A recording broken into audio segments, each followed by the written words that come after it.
moving from there to Tamil Nadu, where there is an all-out war of words between Vijay's TVK, DMK and EPS-led AIADMK ahead of the 2026 assembly polls in Tamil Nadu. After Vijay hit out at DMK during his rally at Erode, DMK and AIADMK have now gone all guns blazing against the TVK. The DMK hit out at Vijay, claiming that he had no ideology except for becoming the chief minister as early as possible. The DMK also said that Vijay used same dialogues across all rallies. They've also called the TVK a kindergarten party. AIADMK, meanwhile, has said that Vijay or the TVK does not have a separate identity and that he was only wearing a mask of MGR to bag votes. At a rally in Erode, TVK chief Vijay had hit out at the DMK, claiming that the party had made false promises and did scams in Periyar's name. Vijay had also accused the DMK of looting the people of Tamil Nadu and letting down the farmers in the state. Erode மக்களுக்காக நான் இப்போ குரல் கொடுக்கலாம் வந்திருக்கிறேன். இவ்வளவு செல்வாக்கு, இவ்வளவு பதவிகள், இவ்வளவு பவர் இருந்தோம் நான் ஒரு 5 பைசா காசு சம்பாதிச்சிருப்பேனா? அதனாலதான் சொல்றோம், பெரியார் பேரை சொல்லிக்கிட்டு தயவு செஞ்சு கொள்ளையடிக்காதீங்கயா, தயவு செஞ்சு கொள்ளையடிக்காதீங்க. அவரு பேரை சொல்லிக்கிட்டு பெரியார் பேரை சொல்லி கொள்ளையடிக்கிற இவங்க தான் நம்மளுடைய அரசியல் எதிரி. நீங்க எல்லாரும் என்னோட அரசியலோட கனெக்டடா இருக்கீங்கன்றது ரொம்ப தெளிவா தெரியுது.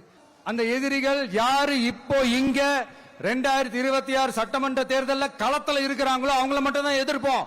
எத்தனை பொய்யான வாக்குறுதிகள். வந்த உடனே நீட்டை ரத்து செய்வோம், கல்வி கடனை ரத்து செய்வோம். திமுகவும் பிரச்சனைகளும் ஃபெவிகால் போட்டு ஓட்டின ஃப்ரெண்ட்ஸ் மாதிரி ஒன்னில இருந்து ஒன்ன பிரிக்கவே முடியாது. இது எப்படி இருக்கு தெரியுமா? எனக்கு பயம் இல்ல, எனக்கு பயம் இல்ல. மக்கள் எல்லாத்தையும் உன்னிப்பா கவனிச்சிட்டு இருக்காங்க. அதனாலதான் சொல்றேன், உங்களுக்கு நீங்க கொள்ளையடிச்சு வச்சிருக்கிற காசு தான் துணை. ஆனா எனக்கு என் மேல எல்லையில்லா பாசம் வச்சிருக்கிற இந்த மாசு தான் துணை. ஒரு மனுஷனால எதையும் சாதிச்சு காட்ட முடியும். அப்படி ஒரு தைரியத்தை தான் இப்ப நீங்க என்னுடைய அம்மா, அக்கா, தங்கைகள், நண்பா, நண்பிகள், தோழர்கள், இதை எப்படி நம்ம பிரிச்சு விடலாம், இதை எப்படி நம்ம கெடுக்கலாம், என்னெல்லாம் அவதூறுகள் நம்ம விஜய் மேல சொல்லி மக்களை நம்ப வைக்கலாம், என்னெல்லாம் சூழ்ச்சிகள் நம்ம விஜய் மேல பண்ணி மக்களை நம்ப வைக்கலாம். ஆனா அவங்களுக்கு தெரியாது, இது இன்னைக்கு நேத்து வந்த உறவு இல்ல. கிட்டத்தட்ட 30-33 வருஷத்துக்கு மேல இருக்கிற உறவு. அதாவது எந்த அரசியல் கட்சி புதுசா ஆரம்பிச்சாலும் சரி, பழசா இருந்தாலும் சரி, எல்லாரும் எங்களுக்கு போட்டின்னு சொல்றது திமுக தான். வேற யாருக்கு போட்டின்னு சொல்றதே இல்ல. காரணம், அந்த அளவுக்கு மக்கள் மனதில் நிலைத்து இருக்கக்கூடிய இயக்கம் திராவிட முன்னேற்ற கழகம். ஒரு நேர்மையான ஆட்சியை, மக்களுக்கான ஆட்சியை முதலமைச்சர்கள் வழிநடத்தி கொண்டிருக்கின்றார்கள். அந்த வகையில் அவங்க திமுகவோட போட்டின்னு சொன்னாதான் தன்னுடைய இருப்பையும் தாங்கள் இருப்பதை மக்களிடத்தில் காட்டிக் கொள்வதையும் அவர்களால் முடியும் என்பதை உணர்ந்து அது போன்ற கருத்துக்களை முன்வைக்கின்றார்கள். எங்களை பொறுத்த வரைக்கும் நாங்க கலெக்டர் சார் இருக்காரு, அரசு நிகழ்ச்சியா இருக்கு, இருந்தாலும் நீங்க கேட்டதுனால நான் சொல்றேன், 2026 சட்டமன்ற தேர்தலை பொறுத்தவரை மாண்பு முதலமைச்சர்கள் தான் 2வது முறையாக தமிழ்நாட்டில் மாபெரும் வெற்றி பெற்று ஆட்சியை அமைப்பார்கள். அதற்கு மக்கள் தயாராக இருக்கின்றார்கள்.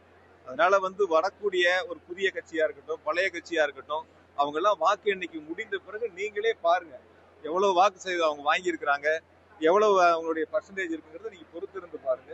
அதே லாட்ரி, அதே பஞ்சு டைலர்.